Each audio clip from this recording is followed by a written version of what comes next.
E aí pessoal, Little Tom trazendo então Primavera em Chernobyl.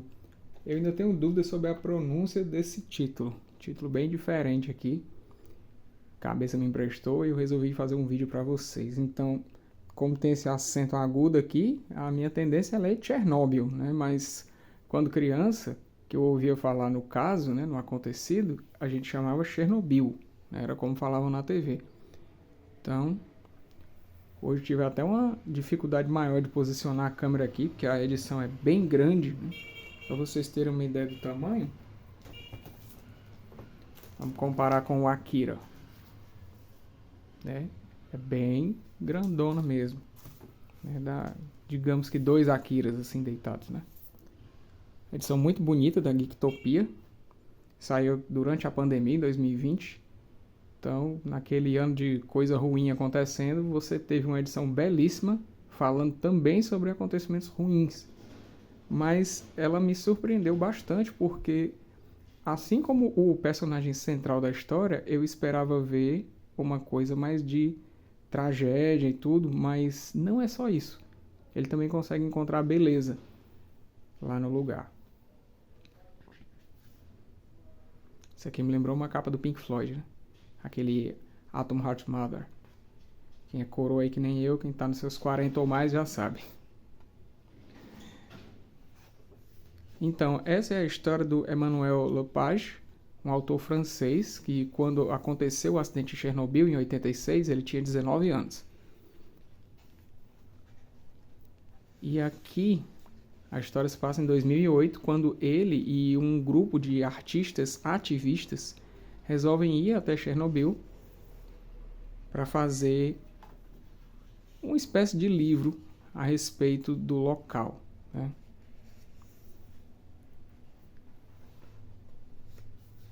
E aí ele fica, né, cheio de dúvidas, medos, questionamentos, já que ele estava indo para uma área de contaminação muito famosa. Eles falam aqui sobre a história, né, como aconteceu o derretimento nuclear lá. Explodiu a usina naquela parte. E aí teve que ser destacado uma galera para limpar as coisas, né? E esse pessoal que limpou acabou, né, a maioria morrendo por causa da radiação, né? Aqui você tem, ó, o pessoal indo embora, os ônibus, né, sendo carregados de pessoas aí para serem retiradas do local. Como era de se esperar, o governo, né, tentou enganar as pessoas a princípio para não causar pânico e também, né, para não atingir economicamente Chernobyl. Eu pensava que era na Rússia, mas é na Ucrânia, né? Está aí em evidência no momento, né, com os conflitos. E aí o autor disse que ele esperava ver muito isso aqui, muita desgraça, muito local abandonado, né, veículos que ficaram espalhados, jogados por aí, pessoas deformadas. E esse início, pelo menos até a metade da HQ, é muito isso, é muita imagem assim da destruição do que restou. E eles planejando a viagem, pensando como é que eles iam fazer e tudo para cumprir. Eles tinham um contrato aí para fazer esse livro e tal. E aí vai o autor Lepage, vai uma outra pessoa que é o Gildas. Tem umas mulheres também na equipe. Tem gente que vai, diferente dele e do Gildas, que vão especificamente para desenhar, vão para tirar fotos. E aí eles precisam também de tradutor, que eles não falam, né, a língua da Ucrânia. E aí vai também uma menina francesa lá que fala ucraniano, ou é russo, né, com eles lá. E à medida que vai passando, a gente vai vendo os questionamentos dele. E ele conhecendo as pessoas e ficando surpreso como elas levam a vida de maneira bastante normal. E não era isso que ele esperava quando ele foi para lá. Ele pensava que ia ver só galera triste e doente. E não, eles conhecem uma família aqui, no local onde eles vão, que acolhe eles bastante bem. É um lugar bem pequeno onde eles ficam. Aí esse senhor aqui é o dono da casa, ele diz que o cara tem 56 anos, mas parece que é 20 anos mais velho, por conta dos problemas, né, da radiação. que atinge o solo, a água, os animais, os alimentos. Às vezes eles consomem coisas sem saber se aquilo é contaminado ou não, porque eles precisam comer. A partir daqui, a cor começa a abrir. Você vê as pinturas que ele fez lá e a pintura que ele fez para o quadrinho como é diferente. O momento que ele estava vivendo de verdade preto e branco, e a pintura, a representação que ele fazia era colorida.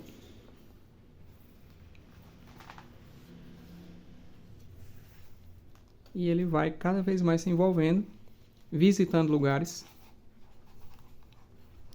Ele vai de máscara para os locais, usa plástico nos sapatos para não pisar diretamente no chão. Ele não pode sentar, ele tem que levar uma cadeira para sentar e desenhar.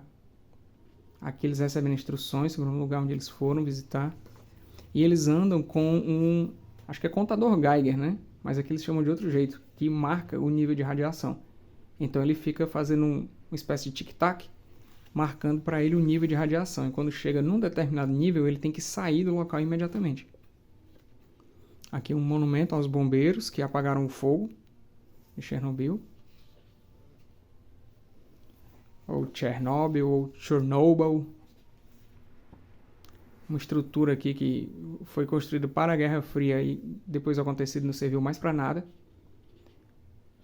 Eles falam sobre a nuvem radiativa que se espalhou pela Europa inteira, saindo a partir de Chernobyl. E eles não conseguiram esconder tanto tempo assim porque se espalhou, né? Foi um fenômeno muito grande.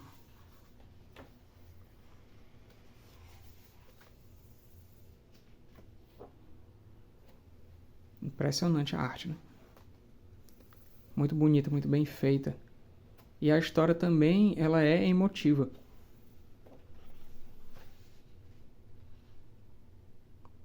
Os locais abandonados. Ele no começo é interessante também que ele tá meio travado para desenhar. Ele chega lá sentindo dores nas mãos. Ele não consegue desenhar. É uma coisa que eu vivo no meu dia a dia trabalhando aqui. Às vezes eu fico com uns apoios aqui para os braços, né? Umas faixas elásticas para me ajudar a desenhar, né? E eu me identifiquei bastante com ele nessas partes. Aqui um dos colegas que estava escrevendo a respeito, né? Levou um laptop, notebook.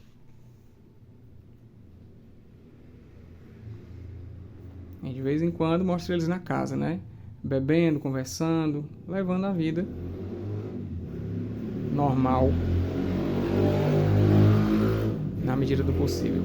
Uma das coisas estranhas que ele viu, um cogumelo de bem 1 metro de diâmetro numa árvore. A partir daqui, a coisa para ele fica mais difícil, mais estranha e mais bonita.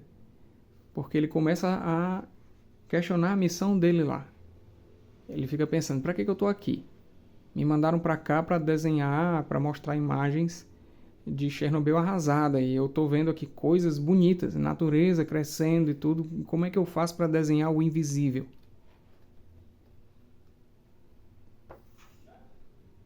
Tem uma parte aqui interessante, ele encontra uma parada de ônibus no meio da floresta. E aí ele percebe que ele estava sentado numa estrada que foi tomada pela natureza por conta do acidente, né? As pessoas que tiveram que abandonar o local. Então tem vários locais desabitados. Esse cara aqui, ele é engraçado. Ele tenta não levar muito a sério aí o acidente e tudo. Ele não tem medo. O Emanuel fala aqui sobre os jovens, né? As crianças que queriam ir até as áreas devastadas para mostrar, né? Que tem coragem, né? Aquela coisa de gente muito nova, né? Aquela coisa de se mostrar forte, corajoso, como se devesse isso a alguém, né? Esse crocodilo é interessante. Ele compara com o relógio do crocodilo da história do Peter Pan, né? Que engole o relógio e aí fica aquele tic-tac, tic-tac.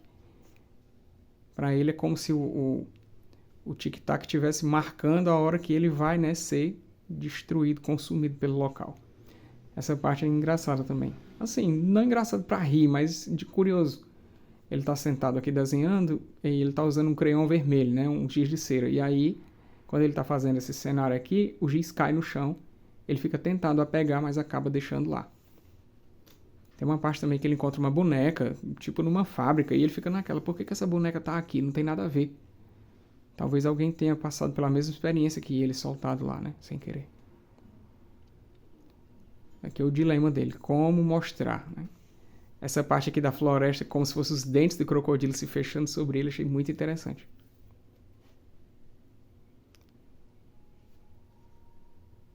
É também uma parte onde ele se pergunta, cadê os monstros, né? Cadê as pessoas morrendo e tudo?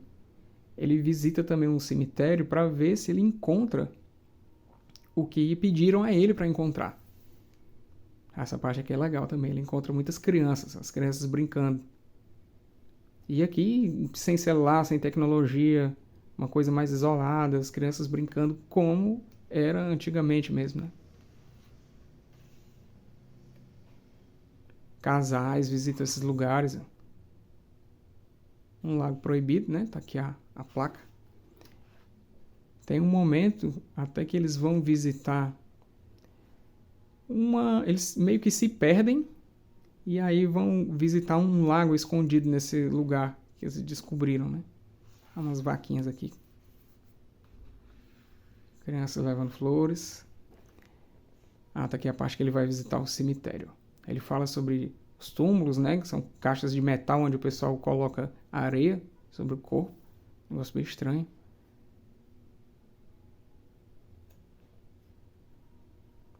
Mais cenários bonitos. Aqui tem uma coisa da imaginação dele, né? Uma pessoa toda paramentada aqui contra a radiação, que era o que ele esperava ver de verdade aqui.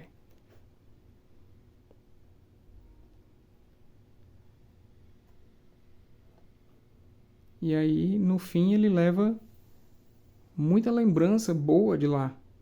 Desenhos que ele fez das pessoas, outros locais que eles visitaram, já mais afastados da zona proibida.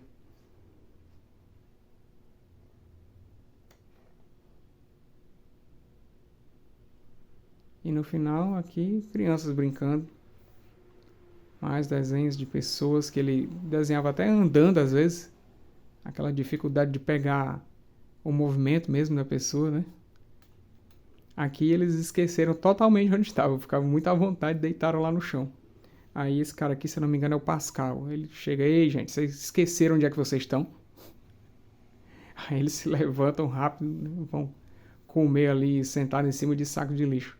Até um deles, acho que é o Gildas, derruba aqui uma comida no chão e reclama.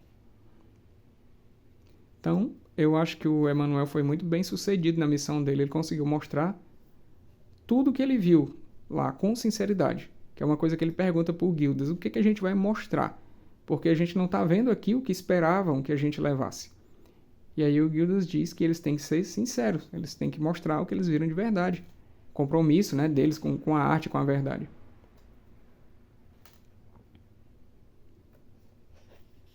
Aquela mudança, né, de tempo, de ambiente. Fica branco aqui, ó, branco. Aí já mostra a realidade dele de volta à França. Ele fala com os filhos dele. É interessante ele mostrando aqui as imagens dos desenhos que ele fez e a criança perguntando, e esse morreu? E esse morreu? E esse morreu? E a última lembrança que ele tem de lá é justamente de ele brincando com as crianças. Aquela criançada lá que brincou com ele no Campo Florido, né? Eu terminei essa edição aqui, gente, sinceramente emocionado, né? Enchi os olhos d'água aqui no final, porque é uma coisa bem extrema, né? Você tá fazendo uma missão dessa num local assim, de uma tragédia tão imensa que tem consequências até hoje. Então, um vídeo bem diferente, mais tranquilo, sobre essa belíssima edição aqui da Primavera em Chernobyl, que eu agradeço aí demais o Cabeça ter me emprestado para eu fazer esse review aqui. Tinha muita curiosidade de ler. Quem sabe um dia eu consigo uma para mim. Então, gente, desculpa o vídeo ser longo, mas eu acho que a edição merece você ver ela bem bonita assim mesmo, em detalhes. Se vocês quiserem, puderem, curtam, comentem, compartilhem. Vou ficando por aqui e até o próximo vídeo. Valeu!